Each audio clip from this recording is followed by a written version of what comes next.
Well, I want to put it all out there because there was a lot of speculation in regards to Bobby's departure.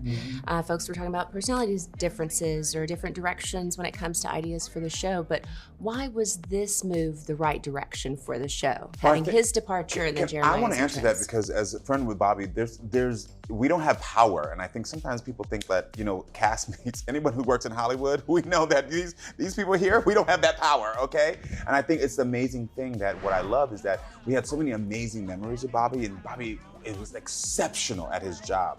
But what I'm excited is that the audience is going to get to see Jeremiah's new style and see what he does.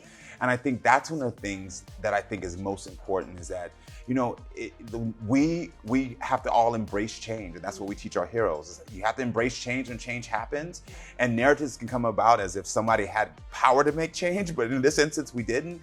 But we're happy that the change and the transition has been smooth with somebody who is just equally as talented and driven and lovely. To try and fill that gap is, I think, almost impossible. Impossible, yeah. Especially with the show that's so established. We've had chemistry together for 7 years now. Right. It is hard to join an established show which is so heavily formatted. And the fact that he managed to do it so seamlessly, it's because there was chemistry tests done, and it was so clear that he was the fit for this new version of the show. He's just a gem of a gent.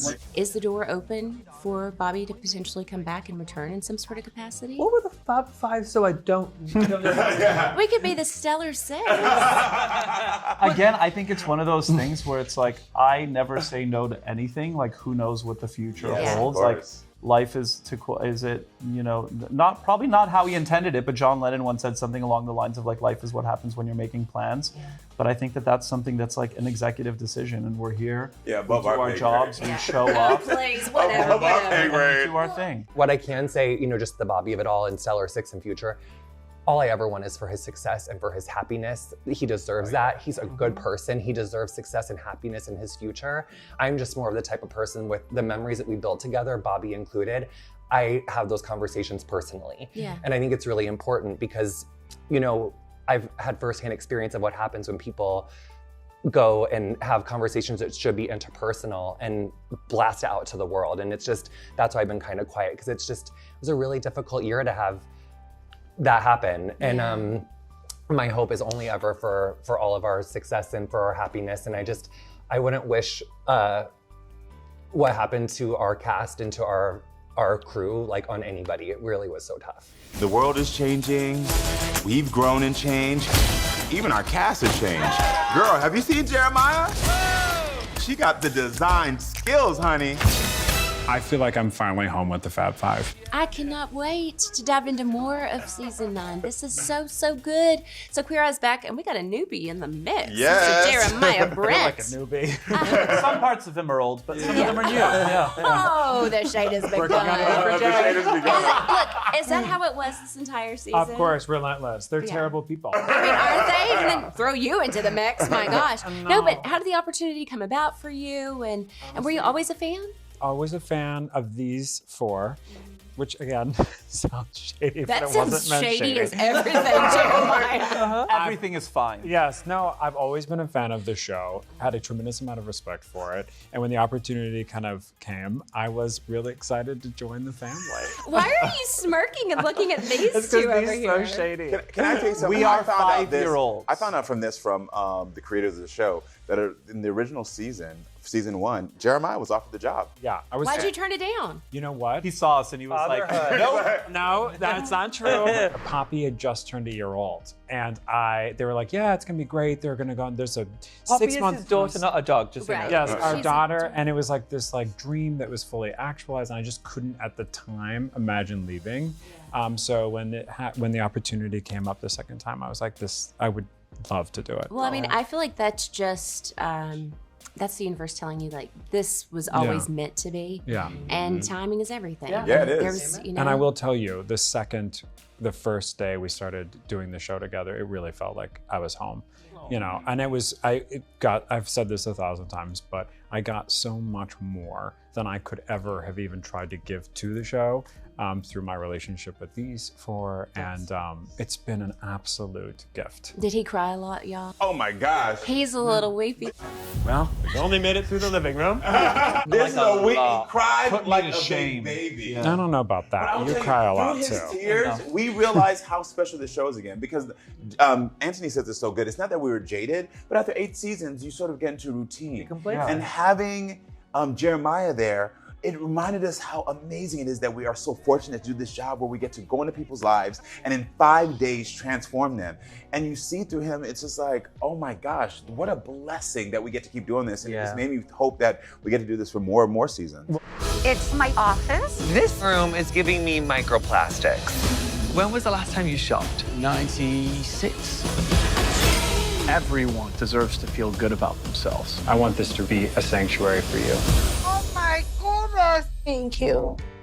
The one thing I want to just keep articulating, these four have been on the forefront of some of the most difficult conversations. They've been out there advocating for people that have not had a voice, and they have been out there really working their asses off for a long time. So to get to come in and watch them, to kind of be a part of that and to cheer them on, it's my absolute pleasure. But also kudos to you because we've been doing it for so long. It's like, I feel like we're kind of, it's like Avatar and the tree, like we're kind of like weirdly linked and we get each other's moods and all of the nuances and everything. And it's like, and you kind of came in, but like you really beautifully, like you're very careful to overstep. I think you've done like such a beautiful job of fitting in because it's not easy. I want to know, look, 9 seasons, that is a lot of content, a lot of personality, and so much talent. Jonathan, you have been so quiet back there. So what's the secret of keeping the magic of Queer Eye intact?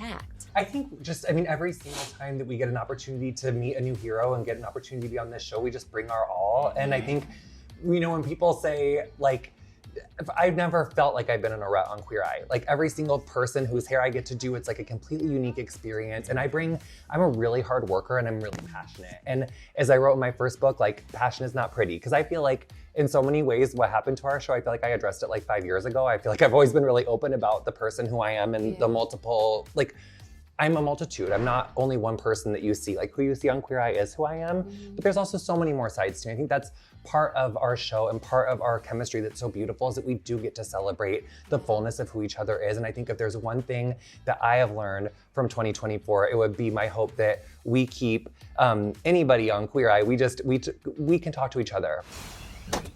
Good morning, Vegas! We are in Vegas, baby. Yay! Oh, it's so good. Y'all turning it up in Vegas. We really did. Good. Let me tell you something. The heroes are the heroes that take care of the strip. And as I dragged all of them out to the strip and had them finally dancing. Listen, I had them out there dancing and having the best time ever. It was nice to actually see the people who take care of Vegas and see them be honored. Because a lot of times you come, it's a transient city, you go, and you don't realize that housekeeper, that valet person. The showgirl. Yeah. Look at this smoke show. Oh, Shadow, you dancing? What is you? Is this you? Oh my God! Sexy bee! It just gets getting better and better. The ones that are in the shows, we help them to have the best life as they're giving us the best, most enjoyable experience. And people are going to fall in love. The backbone of Las Vegas. These stories and personalities. Speaking of personalities, the personalities on this season of Queer Eye really are so singular, so big. There's such touching stories. But also, we have some really funny ones in there. We got the touching, but we also got the funny. It's a really entertaining season. It's such a darn good season. I love this season so much. The heroes, they're just something special. But I also think there's something about the chemistry that is so ridiculous. I've said it time and time again. This idiot came to life this season. She did. Like, we had We were in Vegas and somebody gave me a wig, a heel, and a boa. What? Done. This is my life. You showed up her. with the wig and the boa. No one's unlocked by a wig. Yeah. When Karamo gets a wig, it is like all bets are off. You don't even know what's gonna happen. And not to make this about me, but I'll just say. Say it. Season 9. Yeah. Every single season, I've tried to get a fake fall on. Nothing fake about this one. I finally got my fake fall. Yeah, I just this took a happened. Carol Burnett joke, but in episode There's an episode where I fake fall down the stairs and just 9 seasons, I finally got it. I love a prat fall. I just love a fake fall. I did it. Well done. And the fall in the skating rink. That was real. That was very real. Those were very real. Or was I acting? We'll never know. No, we know. We know.